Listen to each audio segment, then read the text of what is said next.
Good afternoon to all of you. We are getting ready to stream this live event here. We are expected to get an update on the mass shooting out of Maine. Go ahead and watch.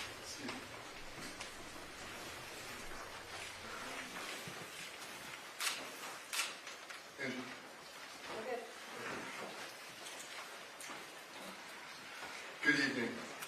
I'm Carl Schleen, Mayor of Lewiston. In the wake of the tragic and horrifying incident that occurred in Lewiston, our hearts are heavy with grief, and we extend our deepest sympathies to the victims and their families. This is a time for action, solidarity, and support. Please take note, the shelter-in-place order issued by the Lewiston Police Department remains in effect. Please stay at home and be safe. The City of Lewiston is grateful for the support and outpouring from state authorities, the community, and of course, our elected officials. Speaking tonight will be U.S. Senator Susan Collins, U.S. Representative Jared Golden, and Steve Littleson, President and CEO of Central Maine Medical Center. And now Senator Collins. Thank you, Mayor.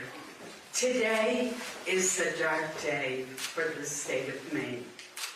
As the mayor said, our hearts are heavy with grief. This heinous attack, which has robbed the lives of at least 18 Mainers and injured so many more, is the worst mass shooting that the state of Maine has ever experienced and could ever imagine. Today, I looked out my window in Washington and I saw that the flags had been lowered. And I realized that it had been done to honor the victims of this horrific attack. I'm grateful for the leadership of Lewiston Police Chief St. Pierre and for the bravery of the hundreds of state, local, and federal law enforcement officers who are leading the search for the killer. I'm also very grateful for all of the hospital employees who came back to work to take care of the victims, and for our first responders whose bravery was so evident. Last night, the president called me. He stepped out at the state dinner with the Australian Prime Minister to offer any help that the federal government could provide the city of Lewiston, Androscoggin County, and the state of Maine. I also, at midnight, talked to Governor Mills, who has been a pillar of strength for our state. Tom Perez, who is a special advisor to the president throughout the night, texted me back and forth, what you need, and I would tell him based on conversations that I had as he coordinated the federal response. This morning, Secretary of Homeland Security, Mayork, has called and offered help from his department. The Attorney General also called, along with Maine's own U.S. Attorney, to offer their help. Right before I came into this building, I had a call from the Deputy Director of the FBI, who told me that there are 80 FBI agents on site participating in the search for the killer. 80. That doesn't include other people from the Marshal's Office, from the ATF, the DEA, and the Department of Homeland Security, and the Coast Guard. This has been a concerted effort at the state, local, and federal level, and everyone is determined to bring the killer to justice. To the families of those who have been injured or killed, I know that no words can fully ease the shock, the pain, and the justifiable anger that you are feeling. My hope is that you will feel the solace and strength in knowing that you are in the hearts of the people of Maine and of people throughout our nation. Thank you. I'd now like to introduce the Congressman Jared Golden, who represents this area of Maine. Thank you, Senator. Thank you to Mayor Shalene as well. My name is Congressman Jared Golden from the town of Lewiston, representing the 2nd Congressional District. Some of you might not recognize me because Congress has been so crazy lately. I haven't gotten a haircut in months. Sometimes things happen that bring your worst nightmares to life. Yesterday, this is what happened in Lewiston. At a time like this, a leader is forced to grapple with things that are far greater than his or herself. Humility is called for as accountability is sought by the victims of a tragedy such as this one. Out of fear of this dangerous world that we live in my determination to protect my own daughter and life in our home and in our community, because of a false confidence that our community was above this, and that we could be in full control, among many other misjudgments, I have opposed efforts to ban deadly weapons of war like the assault rifle used to carry out this crime. The time has now come for me to take responsibility for this failure, which is why I now call on the United States Congress to ban assault rifles like the one used by the sick perpetrator of this mass killing in my hometown of Lewiston, Maine. For the good of my community, I will work with any colleague to get this done in the time that I have left in Congress. To the people of Lewiston, my constituents throughout the 2nd District, to the families who lost loved ones, and to those who have been harmed, I ask for forgiveness and support as I seek to put an end to these terrible shootings. In the days to come, I will give everything I have to support this community's recovery. Thank you.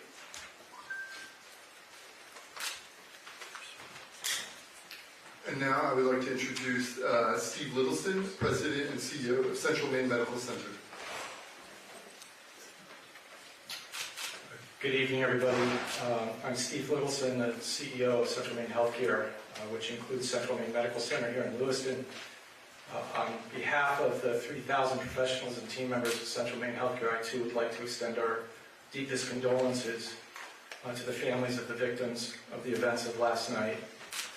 But I'd also like to acknowledge the compassion and the expertise and the teamwork displayed by the healthcare professionals in this community last night when called upon under the most extreme circumstances. Just to give you the numbers as we have them now, I know there's been some confusion, and I would like to take the opportunity to just let you know what we dealt with and what we have currently in our hospital.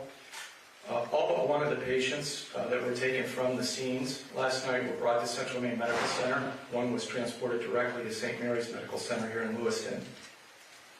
Of those patients, 2 were treated and discharged. 1 of those patients was transferred from Central Maine Medical Center to Maine Medical Center in Portland. 3 patients, unfortunately, passed away in Central Maine Medical Center last night. Of those, 8 remain now, and we have 5 patients who are in stable condition, 3 who are in critical condition in our critical care unit. Just to give you a sense of the scope of what we dealt with within a relatively short period of time, last night within about 45 minutes to an hour, we had 6 fully staffed and running operating rooms at Central Maine Medical Center caring for the wounded and the victims. The professionals that were operating simultaneously in those 6 operating rooms included orthopedic surgeons, general trauma surgeons, urologists, vascular surgeons, as well as anesthesiologists and support personnel. I would like to also express our appreciation for all of the support that we received and continue to receive even through today First from the city of Lewiston. Secondly, from law enforcement. We still have a law enforcement presence on the campus at Central Maine Medical Center. The other area hospitals that came to our support, we needed blood transferred to Central Maine Medical Center very quickly, and two of the hospitals, Maine General and St. Mary's, accommodated us. Maine Med in Portland stood by and was ready to accept patients, and as you know, they did accept one of the patients that we transferred to them. And also the various community partners that came to aid and support us last night, including emergency response personnel from Life Flight of Maine, and others. As one of the counselors said to me before we walked in tonight, often people underestimate our capabilities here to care for people locally. I think last night we proved that by working together we can do just that under the most trying circumstances. Thank you.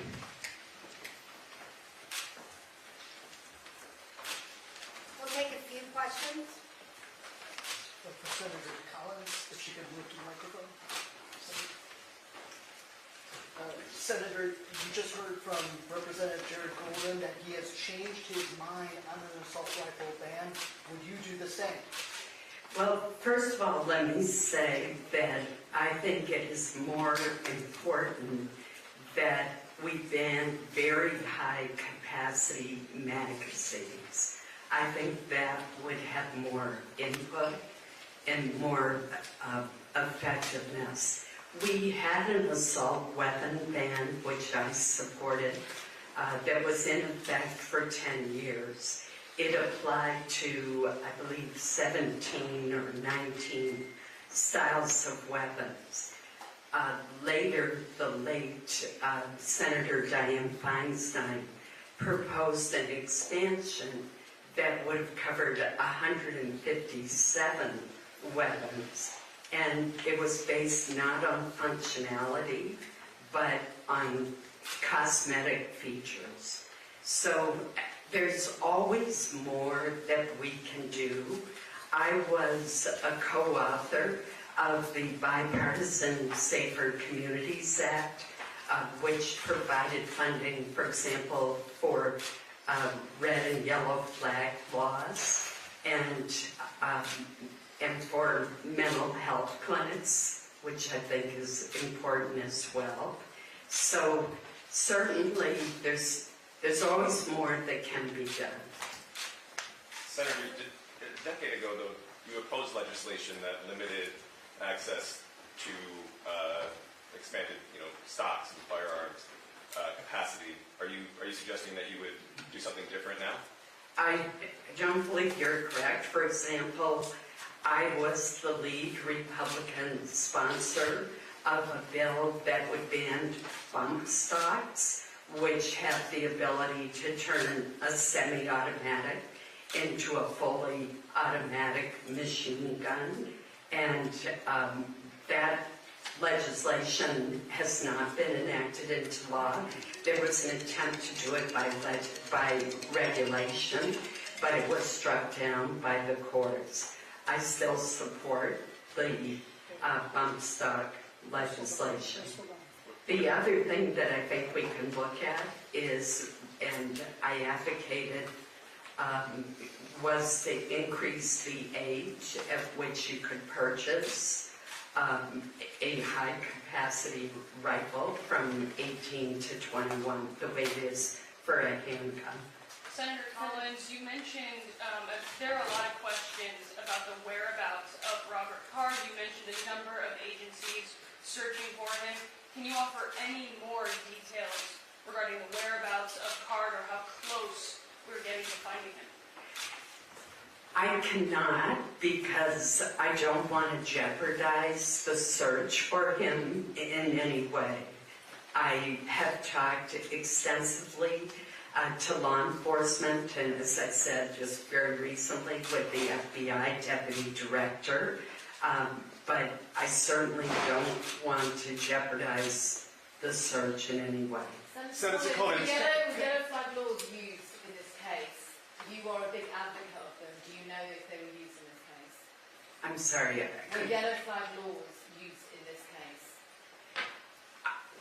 To mine, I don't know. That's a very Last good year, question. You said that Maine got it right when it came to yellow flag. Maine does have a good yellow But flag. if it's true, as we are hearing, that Robert Card had mental health issues and he was, the police put him forward for evaluation, you got it wrong. No, I don't know whether there was a report to trigger the yellow flag law. It's certainly on the face of the facts that we have. It Who's seems. concerned? Could you let me finish, please? It certainly seems that on the basis of the facts that we have, that the yellow flag law should have been triggered if in fact the suspect was hospitalized for 2 weeks for mental illness. That should have triggered the yellow flag law, and he should have been separated from his weapons. I'm sure after the fact that's going to be looked at very closely. Obviously, that's a state issue, and I do not have knowledge of what happened in that instance. Senator Collins, Mark Stone from Sky News, thank you for your time. I wonder if I could just ask you about the weapons again. Why do you think it is that you and so many other lawmakers in America believe it is right for Americans to have the right to own such high-velocity weapons? Well, first of all, let me say, and I'll repeat it again, that for 10 years we had a ban on certain kinds of assault weapons, and I supported that ban. And when George W. Bush proposed that it be extended for 10 more years, I supported that effort, which did not succeed. Later, years later, there was an attempt by former Senator Dianne Feinstein to greatly expand the number of weapons that would be covered by that ban. And it was based not on lethality, but more on how they looked, on cosmetic features. And I do not think that that was appropriate. We do have a Second Amendment in our country. And that gives people the right to own a weapon that powerful, you think? And Maine, I would point out, has one of the highest rates of gun ownership in the country and has a long heritage of responsible gun ownership. It has also had a very low rate of violence. What makes this crime so heinous is in a typical year, Maine might have 22 murders, and last night we almost approached the number for the entire year. Is anyone So thank here you agreed so to much. Is anyone here agreed on the investigation to tell us We we've cannot seen talk video about of the the FBI? investigation yet, but thank you so much, and I appreciate your patience with us in this news conference. Thank you all. Thank you. Everyone will be waiting.